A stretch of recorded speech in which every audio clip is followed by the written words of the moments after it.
अस्सलामुअलैकुम दोस्तों, आपका खैर मकदम है रूहानी राज 1 में।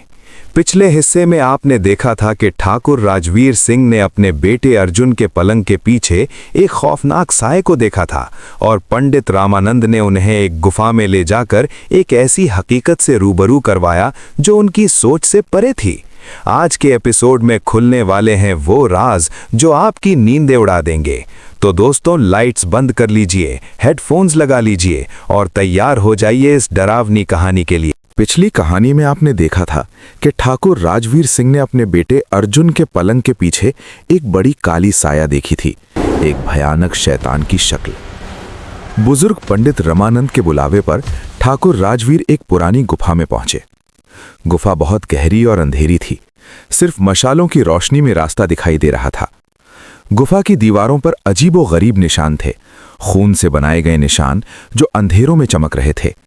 देखिए ठाकुर साहब, पंडित जी ने कांपती आवाज में कहा, ये निशान ये किसी आम बच्चे के नहीं हैं। ये किसके हैं फिर? ठाकुर राजवीर ने पूछा, दिल में डर महसूस करते हुए। ये एक कदीम लानत के निशान है। ये निशान सिर्फ उन लोगों पर होते हैं जिनके अंदर शैतान का रूह बसता है। ठाकुर राजवीर के हाथ कांपने लगे। जैसे ही मशाल की रोशनी दीवार पर पड़ी, ठाकुर राजवीर की सांसें थम गईं। दीवार पर उकेरी गई शक्ल वो उनके बेटे अर्जुन की थी, लेकिन ये कोई आम तस्वीर नहीं थी। अर्जुन की शक्ल के चारों तरफ अजीब निशान थे, जैसे किसी पुराने जादू के निशान, और उसके सर के ऊपर 2 सींगों की लकीरें थी, जैसे सींग। ये कैसे मुमकिन है? ठाकुर राजवीर ने हकलाते हुए कहा, ये तो मेरे बेटे की शक्ल है। पंडित रमानंद ने गहरी सांस ली। उनकी आंखों में दुख था। ठाकुर साहब, जो मैं आपको बताने जा रहा हूं वो यकीन करना मुश्किल होगा, लेकिन ये सच है। क्या सच? बताइए जल्दी। मंदिर की गुफा से बाहर आते हुए ठाकुर राजवीर गुस्से और डर से कांप रहे थे। उनके साथ सिक्योरिटी गार्ड्स भी थे। गाड़ी निकालो, तुरंत डॉक्टर कमला देवी के घर चलो, उन्होंने हुक्म दिया। गाड़ी तेज रफ्तार से डॉक्टर के घर की तरफ चली। जब वो डॉक्टर के घर पहुंचे तो मंजर बहुत डरावना था। घर बिल्कुल सुनसान था, चारों तरफ सन्नाटा था। दरवाजा आधा खुला था। अंदर से एक ठंडी भारी हवा का झोंका आ रहा था, जैसे किसी कब्र से आ रही हो। डॉक्टर कमला, कहाँ हैं आप? दरवाजा खोलिए, ठाकुर राजवीर ने पुकारा। कोई जवाब नहीं आया। दरवाजा धीरे धीरे अपने आप खुल गया। क्रीक। डॉक्टर कमला, आप ठीक हैं? जवाब दीजिए। फिर भी कोई जवाब नहीं आया। ठाकुर राजवीर ने सिक्योरिटी गार्ड्स को इशारा किया और वो सब अंदर दाखिल हुए। घर के अंदर अंधेरा था, सिर्फ चांद की हल्की रोशनी खिड़की से आ रही थी। फर्नीचर पर धूल जमी थी, जैसे महीनों से किसी ने यह घर साफ नहीं किया। लगता है घर में कोई नहीं है, एक गार्ड ने कहा। ठाकुर राजवीर पूरे घर में इधर उधर देखने लगे। हर कमरा खाली था। चलो वापस चलते हैं, ठाकुर ने कहा। वो जाने के लिए मुड़ रहे थे, लेकिन तभी उनके पीछे से एक आवाज आई, एक कर्कश भारी आवाज। आ गए तुम? ठाकुर राजवीर झटके से पीछे मुड़े। वहां सिर्फ 2 कदम के फासले पर डॉक्टर कमला देवी खड़ी थीं, लेकिन उनकी हालत देखकर ठाकुर राजवीर के रोंगटे खड़े हो गए। डॉक्टर कमला के बाल बिल्कुल सफेद हो चुके थे, जैसे किसी ने उन्हें एक ही रात में बूढ़ा कर दिया हो। उनका चेहरा झुर्रियों से भरा हुआ था। उनकी आंखें बिल्कुल खाली लग रही थीं, जैसे उनमें कोई रूह ही नहीं हो, और उन्होंने काले पुराने कपड़े पहने हुए थे। डॉक्टर कमला, आपका ये क्या हाल हो गया है? ठाकुर राजवीर ने हैरान होकर पूछा। डॉक्टर कमला एक अजीब सी हंसी हंसी, एक डरावनी हंसी। क्या हाल हुआ मेरा, तुम क्या जानो, जब सच का बोझ इतना भारी हो जाए कि इंसान को खत्म कर दे। मैं अपने बेटे के बारे में कुछ जानने आया हूं ठाकुर साहब। बताओ, उस रात जब मेरी पत्नी ने डिलीवरी दी थी, क्या हुआ था? उस रात ठाकुर राजवीर को नींद नहीं आई। डॉक्टर कमला के आखिरी शब्द उनके दिमाग में गूंज रहे थे। हर अमावस की रात, आधी रात को अपने बेटे का चेहरा देखो। आज अमावस की रात थी। घड़ी में रात के 11:55 बज रहे थे। ठाकुर राजवीर ने अपने कमरे से बाहर देखा। पूरी हवेली में सन्नाटा था। उनका दिल जोर जोर से धड़क रहा था। क्या सच में मेरे बेटे के अंदर कुछ कुछ गलत है? उन्होंने सोचा। घड़ी की तरफ देखा, 11:57। सिर्फ 3 मिनट बाकी थे। ठाकुर राजवीर धीरे धीरे अर्जुन के कमरे की तरफ बढ़े। उनके हाथ कांप रहे थे, पसीना आ रहा था। उन्होंने धीरे से अर्जुन के कमरे का दरवाजा खोला। क्रीक। अंदर अंधेरा था, सिर्फ चांद की हल्की रोशनी खिड़की से आ रही थी। अर्जुन अपने पलंग पर सो रहा था, बिल्कुल शांत, बिल्कुल मासूम।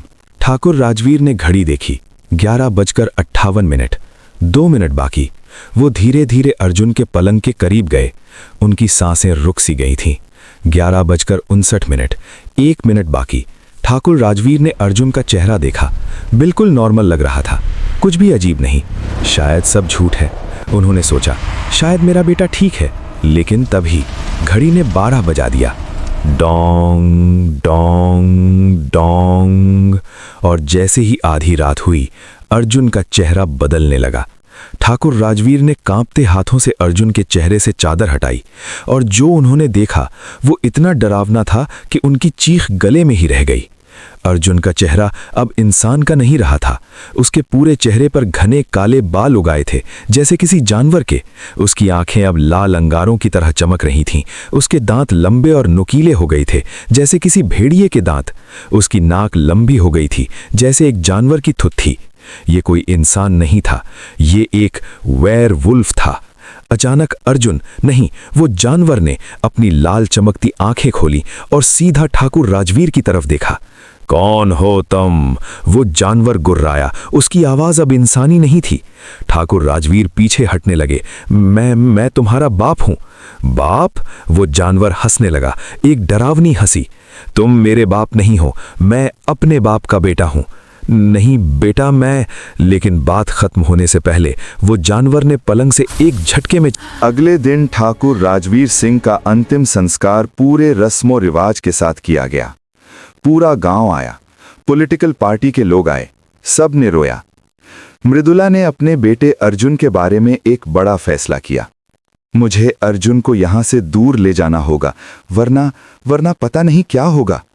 उन्होंने अर्जुन को पढ़ाई के लिए विदेश भेजने का फैसला किया। 10 साल गुजर गए। अर्जुन अब एक जवान, पढ़ा लिखा और ताकतवर आदमी बन चुका था। वो विदेश से वापस आ रहा था। उसकी वापसी की खबर सुनकर पूरे गांव में खुशी की लहर दौड़ गई। हवेली के बाहर बड़ी भीड़ जमा थी। लोग नारे लगा रहे थे, अर्जुन बाबू जिंदाबाद, अर्जुन बाबू जिंदाबाद, हमारा नेता कैसा हो, अर्जुन बाबू जैसा हो। ढोल बजा रहे थे, झंडे लहरा रहे थे, बैनर लगे थे जिस पर लिखा था, अर्जुन बाबू हमारे मुस्तकबिल के नेता। हवेली के दरवाजे पर मृदुला खड़ी थीं, सफेद साड़ी में। उनकी आंखों में आंसू थे, लेकिन चेहरे पर हल्की मुस्कान थी। आज मेरा बेटा वापस आ रहा है, अब वो अपने बाप के ख्वाबों को पूरा करेगा। गाड़ी आई और रुकी। अर्जुन बाहर निकला, लंबा, हैंडसम, महंगी सूट में। मृदुला ने आरती की थाली तैयार कर रखी थी। जैसे ही अर्जुन आगे बढ़ा, मृदुला ने फूलों की माला ली और अर्जुन के गले में डालने लगी। और जब उन्होंने अर्जुन के माथे पर तिलक लगाने के लिए हाथ बढ़ाया, अर्जुन ने अचानक उनका हाथ पकड़ा और जोर से नीचे धक्का दे दिया। ये सब करने की जरूरत नहीं है, अर्जुन ने ठंडी सख्त आवाज में कहा। मृदुला चौंक गईं, उनके हाथ कांपने लगे, आंखों में आंसू आ गए। बेटा, लेकिन अर्जुन ने उनकी तरफ देखा भी नहीं। वो सीधा हवेली के अंदर चला गया। भीड़ खुशी से नारे लगा रही थी। तो दोस्तों, ये था पार्ट 2 हिस्सा। तो आप लोगों को क्या लगता है, मृदुला अंगूठी उसको पहना पाएंगे? क्या अंगूठी पहनाने के बाद क्या होगा? क्या लगता है कि उसके जिस्म में कोई रूह है, शैतानी रूह है, या फिर किसी की साजिश? तो ये सब देखने के लिए आप चैनल को सब्सक्राइब कर लें, बेल आइकन को प्रेस कर लें, ताकि आपको नेक्स्ट पार्ट में इसकी पूरी डिटेल, इसकी पूरी स्टोरी सुनने को मिल सके। तो मिलते हैं नई एक और स्टोरी में अगले हिस्से में। तब तक अपना ख्याल कीजिएगा। अल्लाह हाफिज़।